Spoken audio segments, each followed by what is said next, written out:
আরে আপনারা এসে গেছেন। আসেন প্রভু আসেন। হরে কৃষ্ণ, জয় শ্রীরাম।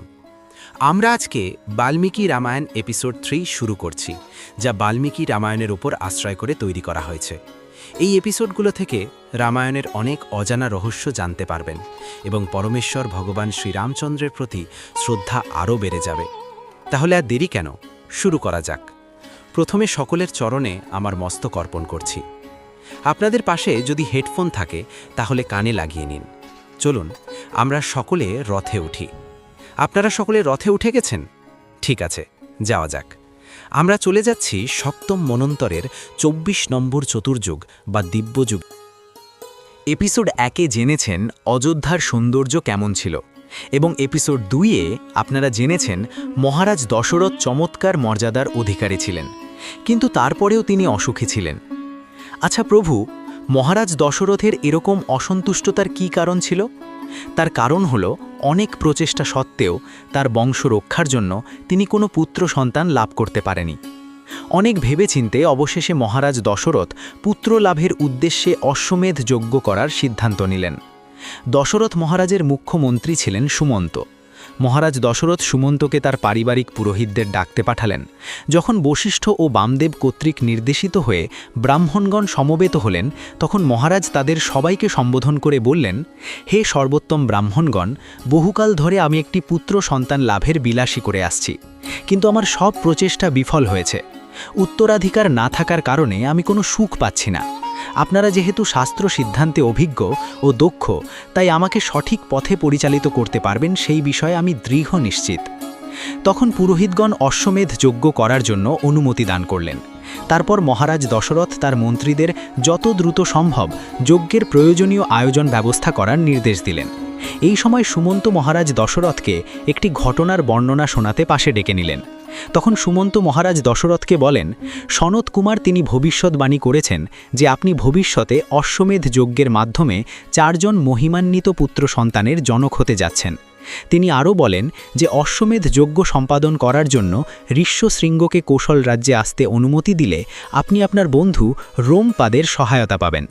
সুমন্তর নিকট এই বিবরণ শুনে মহারাজ দশরথ অত্যন্ত আনন্দিত হলেন। আরে প্রভু, এই ঋষ্যশৃঙ্গকে? সনত কুমারকে? আচ্ছা, আপনারা কি জানেন শ্রীরামচন্দ্রের একটি বড় বোন ছিল? আজ আমরা ঋষ্যশৃঙ্গকে এবং শ্রীরামচন্দ্রের বড় বোন ছিল শান্তা সেই বিষয়ে আলোচনা করব। সনত কুমারের বিষয়ে ভিডিও শেষে আলোচনা করব। রাজার নাম রোমপাদ। তার কিছু অপরাধের কারণে একসময় তার রাজ্যে ভয়াবহ অনাবৃষ্টি দেখা দেয়। এই অনাবৃষ্টি সে রাজ্যের সকল প্রজাদের মহাভয়ের কারণ হয়ে দাঁড়ায়। পরিস্থিতি যখন একেবারেই অসহনীয় পর্যায়ে চলে গেলে রাজা রোমপাদ তার বিদ্বান ব্রাহ্মণ পরিষদকে ডেকে তাদের কাছে অনাবৃষ্টির কারণ জানতে চান, এবং রাজা রোমপাদ বলেন যে আমি এটুকু জানি যে আমার নিজের কিছু অপরাধের কারণে এই ভয়ানক অনাবৃষ্টির দেখা দিয়েছে। হে দ্বিজশ্রেষ্ঠগণ, আপনারা অগাধ জ্ঞানের অধিকারী, দয়া করে আমার পূর্বকৃত পাপকর্মের যথাযথ প্রতিকার বর্ণনা করুন।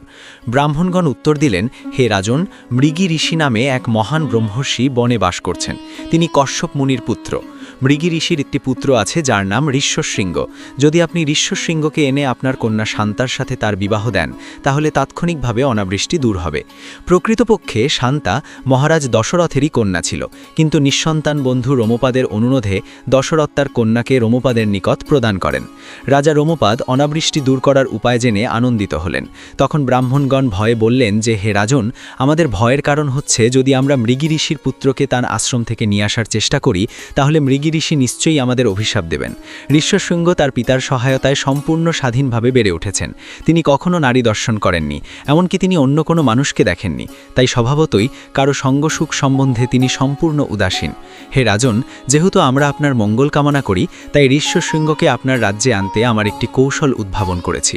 সবচেয়ে সুন্দরী বেশ্যাদের সে ঘাড়ে পাঠানো হবে এবং তারা তাকে উত্তেজিত করবে। আমরা নিশ্চিত যে এই উপায়ে আমাদের লক্ষ্য সহজেই অর্জিত হবে।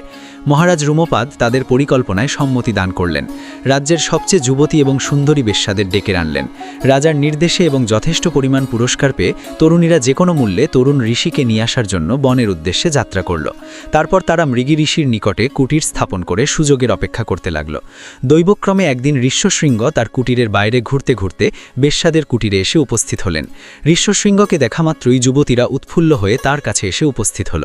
তারা তার পরিচয় জানতে চাইলে বালক ঋষি উত্তর দিলেন, আমি মৃগী ঋষির পুত্র এবং আমি আশ্রমে তপস্যারত আছি।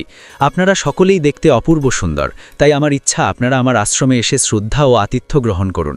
বেশ্যারা ঋষ্যশৃঙ্গের সাথে আশ্রমে গেলে সেখানে তাদের সুন্দরভাবে অভ্যর্থনা করে তাদের পা ধোয়া ও পানের জন্য জলসহ নানা প্রকারের ফলমূল খেতে দেওয়া হলো। কিন্তু বেশ্যারা মৃগী ঋষির ভয়ে ভীত ছিল বলে সেখানে বেশিক্ষণ অবস্থান করতে সাহস করল না। তাড়াতাড়ি চলে যাওয়ার সময় তারা ঋষ্যশ্রীকে বলল, প্রিয় বন্ধু, আমাদের অতিথি সেবা কিন্তু এখানকার চেয়ে সম্পূর্ণ ভিন্ন। এখন বিনিময় স্বরূপ দয়া করে আমাদের কাছ থেকেও শ্রদ্ধা ও সম্মান গ্রহণ করুন। একথা বলে যুবতীরা ঋষ্যশৃঙ্গকে দৃঢ়ভাবে আলিঙ্গন করল এবং তাকে মূল্যবান বৃষ্টিদ্রব্য আস্বাদন করাল। এরকম মিষ্ট স্বাদ ঋষ্যশৃঙ্গ কখনোই অনুভব করেননি, কারণ তিনি শুধু ফলমূল খেয়েই অভ্যস্ত ছিলেন। তাই তিনি এই মিষ্ট দ্রব্যগুলোকে এক ধরনের চমৎকার ফল হিসাবে ভেবে নিলেন। যুবতীরা প্রস্থান করার পর ঋষ্যশৃঙ্গ অস্থিরতা বোধ করতে লাগলেন। তার সুপ্ত কামনা বাসনা জাগ্রত হল। সর্বদাই তিনি সুন্দরী রমণীদের কথা ভাবতে লাগলেন। রাতে তিনি একটুও ঘুমাতে পারলেন না। তাদের মধুর বচন এবং কোমল আলিঙ্গনের ভাবনা তাকে পেয়ে বসল। অন্য কোনো কিছুর চিন্তা করতে না পেরে পরদিন ঋষ্যশৃঙ্গ বেশ্যাদের কুটিরে গেলেন। যুবতীরা অতি আনন্দের সাথে ঋষ্যশৃঙ্গকে অভ্যর্থনা জানিয়ে বলল, এটা আমাদের প্রকৃত আলয় না, তাই দয়া করে আমাদের চমৎপ্রদ ভাসমান বাসভবনে চলুন, যেখানে আমরা আপনার জন্য অধিকতর উন্নত বিনোদনের ব্যবস্থা করতে পারব। সেখানে অনেক প্রকার সুন্দর সুন্দর ফলমূল রয়েছে এবং আমরা সেখানে এত আনন্দ উপভোগ করব যে কিভাবে সময় অতিবাহিত হবে তা বুঝতেই পারব না। সম্পূর্ণ বিমোহিত হয়ে দ্বিধাহীনভাবে ঋষ্যশৃঙ্গ বেশ্যাদের সঙ্গে গমন করলেন। এভাবে রমণীরা তাকে রাজা রোমপাদের রাজধানীতে নিয়ে গেল। ঋষ্যশৃঙ্গকে গঙ্গার জলপথ দিয়ে নিয়ে যাওয়া হলো। তখন ইন্দ্র সকল জীবকে আনন্দিত করে বৃষ্টি বর্ষণ করতে লাগলেন। ঋষ্যশৃঙ্গ এসে পৌঁছেছেন বুঝতে পেরে রাজা রোমপাদ রাজপ্রাসাদ থেকে বের হয়ে তরুণ ঋষির সামনে এসে মাথা নত করলেন। পূর্ণ শ্রদ্ধা সহকারে তার পূজা করার পর রাজা রোমপাদ তাকে সুরক্ষিত রাজপ্রাসাদে অন্তঃপুরে নিয়ে গেলেন এবং সেখানে তিনি তার কন্যা শান্তাকে ঋষ্যশৃঙ্গের নিকট সম্প্রদান করলেন। ঋষ্যশৃঙ্গ সম্পূর্ণ সন্তুষ্ট হয়েছেন বুঝতে পেরে রাজা রোমপাদ আশীর্বাদ প্রার্থনা করলেন যে কপটতার দ্বারা নিয়ে আসার জন্য তিনি অথবা তার পিতা কেউ যেন রাজার উপর রুষ্ট না হন।